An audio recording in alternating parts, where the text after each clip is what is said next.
আর্থিক সম্পত্তির জন্য আমাদের যেভাবে মারধর করে আমরা যে কোনো মুহূর্তে মরে যেতে পারি, রাস্তায় বের হতে পারি না। আমার দুইটা মেয়েকে হুমকি দিছে, আমাকে রাস্তায় ফেলে এলোপাতাড়িভাবে মারছে। আমার সিজারে ব্লিডিং হচ্ছিল, আমি এখনও অসুস্থ।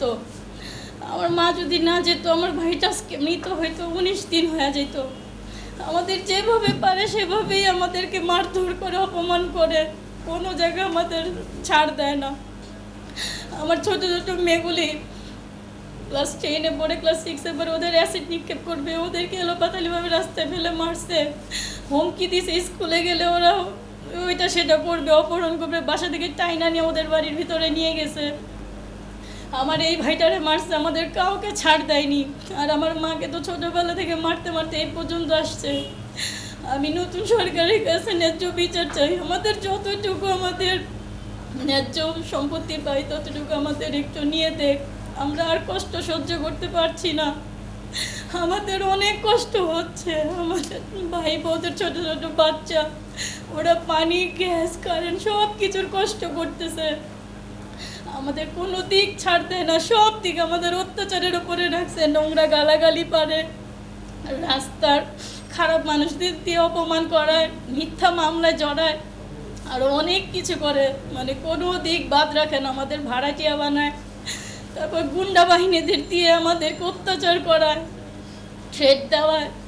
এজন্য তাই আমার সৎ ভাই বোন বিলকিস সুলতানা, মিনু, শমশের সালাউদ্দিন, ময়না, আমার চাচা, তার ছেলে ওয়াজিদ আলী, মন, এরা সবাই মিলে আমাদের, ওর মেয়েরা অনেক মোটা মোটা, এই মেয়ে বলে আমাকে মাইরা রাখে নাই কিছু, ওদেরকে মিথ্যা মামলা ভরে আমাদেরকে জড়াইছে। এরকম আমাদের অনেক অত্যাচার করে, অনেক। আমাদের ন্যায্য বিচারটা আপনারা করে দেন, শুধু এতটুকুই অনুরোধ। আমরা আর পারতেছি না, আমরা একটু নিশ্চিন্তে বাঁচতে চাই বাবার অধিকার নিয়ে। আমার বাবা থাকতে আমাদের কিচ্ছু করতে পারতো না। এই ভিডিওগুলো আমরা ছাড়লে আমাদের খারাপ খারাপ কমেন্টস দিয়ে নোংরাভাবে অপমান করে, মানুষদেরকে ভাড়া করে নোংরা কথা লিখায়। আমার বোন যদি একটু পরিপাটি হয়ে ছবি তুলে ওইটা খুঁজে খুঁজে বের করে নোংরা সম্পর্ক লিখে, হাবিজাবি লিখে, মানে ওগুলো বাসায় প্রকাশ করা যাবে না, ওগুলো ছেড়ে দেয়। ওরা থাকেই শুধু এইসব নিয়ে, আর ওদের যে এত অকারেন্স করে ওগুলো আমরা কিছুই বলতে পারি না। আমরা অসহায় বলে, এতিম বলে। দেশে কি বিচার নাই? যখন যে ক্ষমতা আসে ওই ক্ষমতা দিয়ে আমাদের উপর অত্যাচার চালায়, আমরা আর সইতে পারতেছি না। যখন তখন আমার বাচ্চাদের নিয়ে আমার শ্বশুর বাড়ি থেকে দৌড়ে আসতে হয়। আমি সুখ পাই না, শান্তি পাই না, আমরা ঘুমাইতে পারি না, আমাদের খুবই কষ্ট হচ্ছে। আমার বোনটা উকিল পড়া পড়তেছে, ওর ওপরে বেশি নির্যাতন। ওরে একবারে এখন তো মরে গেল আমার ভাই বোনগুলো, 19 দিন হয়ে যেত, আমার মার মুখ খালি হতো। আমার মা তারা মাইটা রাখে নাই কিছু, আমি ছোট ছিলাম, আমার ভাই বোন আরও ছোট ছিল।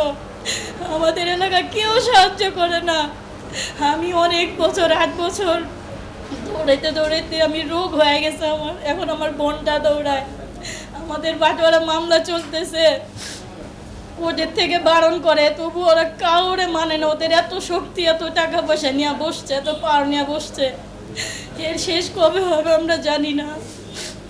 আপনাদের সবার কাছে আমরা সাহায্য চাই, আমাদের একটু দয়া করেন।